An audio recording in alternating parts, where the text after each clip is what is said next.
नमस्कार दोस्तों, आप देख रहे हैं सिनेमा हॉल और मैं अजय ब्रह्मात्मा। आज चेतन आनंद की याद। चेतन आनंद, इनके छोटे भाई देवानंद और विजय आनंद थे। चेतन आनंद की बहन शील के बेटे शेखर कपूर हैं। आनंद परिवार से हम परिचित हैं। आनंद परिवार की ज़्यादा चर्चा नहीं होती है जैसे कि कपूर परिवार की होती है, या बच्चन परिवार की होती है, या देओल परिवार की होती है। नवकेतन को लेकर एक पुस्तक लिखी गई है, उसमें ज़रूर इसका अच्छा उल्लेख हुआ है। खैर, चेतन आनंद 3 जनवरी 1915 को इनका जन्म लाहौर में हुआ।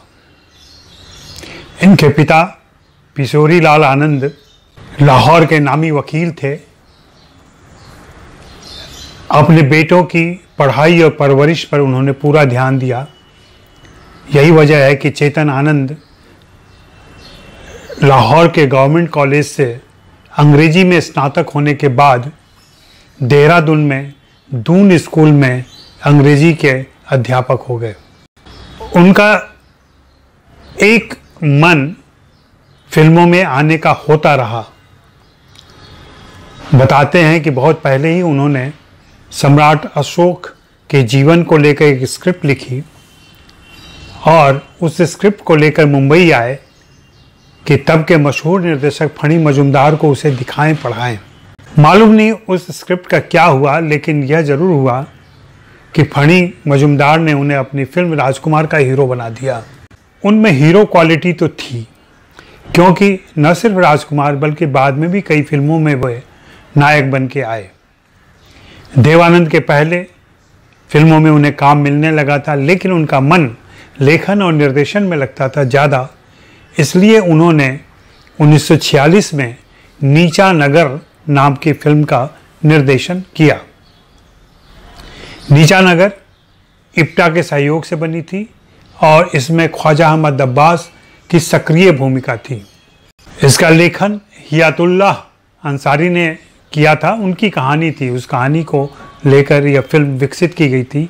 सभी जानते हैं कि सोवियत संघ तब आज के रूस के बड़े राइटर मक्सिम गोर्की के नाटक द लोअर डेप्थ पर आधारित यह फिल्म सामाजिक विभेद और ऊंचे नीचे वर्ग के बीच के अंतर को बहुत मुखरता के साथ और एकदम स्पष्टता के साथ पेश करती है।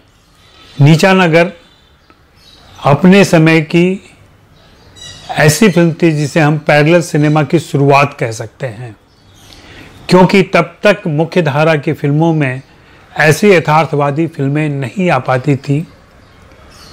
हाँ, बिमल राय ने उदयेर पाथे की जरूर कोशिश की थी न्यू थिएटर्स के साथ, लेकिन चेतन आनंद ने नीचा नगर के निर्माण के साथ एक ऐसी पहल की जिसे कान फिल्म फेस्टिवल ने भी पहचाना और वहाँ का पहला ग्रैंड प्रिक्स अवार्ड, जिसे अब पाम 2 कहते हैं, वह मिला।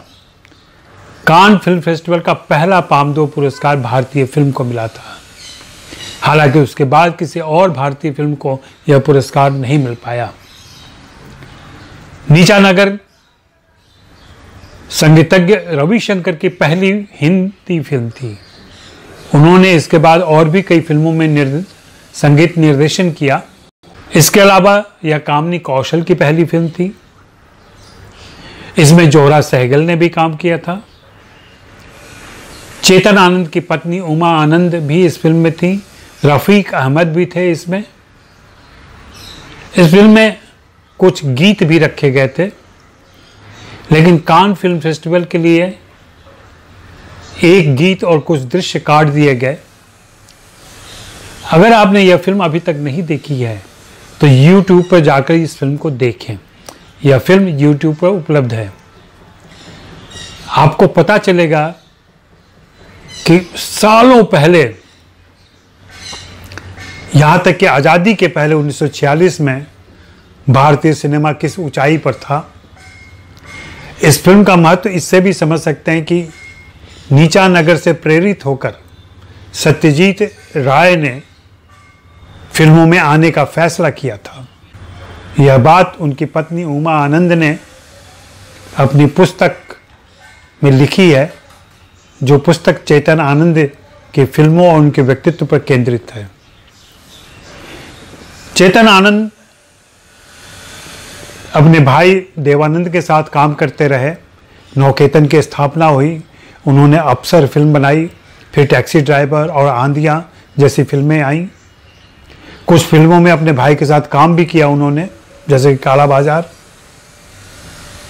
बाद में गाइड के समय चेतन आनंद ने असमर्थता जाहिर की, क्योंकि वे खुद एक फिल्म निर्माण करने वाले थे और यहाँ से उन्होंने अपनी एक कंपनी बनाई, हिमालय फिल्म्स। हिमालय फिल्म्स के साथ उन्होंने सबसे पहले हकीकत का निर्माण किया। इसके लिए प्रिया राजवंश को चुना गया नायिका के तौर पर। हकीकत के बाद उन्होंने हीर रांझा, हंसते जख्म और हिंदुस्तान की कसम जैसी फिल्मों का निर्माण और निर्देशन किया। यह संयोग मात्र नहीं होगा कि उनकी सारी फिल्मों के नाम ह अक्षर से शुरू होते हैं। चेतन आनंद की हकीकत हिंदी में बनी श्रेष्ठ वॉर फिल्म मानी जाती है। इस वॉर फिल्म में जो रोमांस, जो प्रेम, गीत संगीत का जादू है, वह देखने सुनने लायक है। अफसोस की बात है कि चेतन आनंद जैसे दिग्गज फिल्मकार, जिन्होंने लगभग 17 फिल्मों का निर्देशन किया और एक धारावाहिक परमवीर चक्र भी पेश किया, उनकी वही कद्र नहीं हो पाई। उन्हें उचित सम्मान भी नहीं मिला, उन्हें उचित महत्व भी नहीं दिया गया।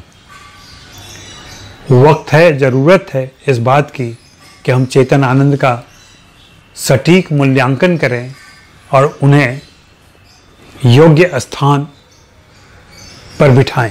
आप बताएं, आपने चेतन आनंद की कौन सी फिल्म देखी है और क्या नीचा नगर देखी है?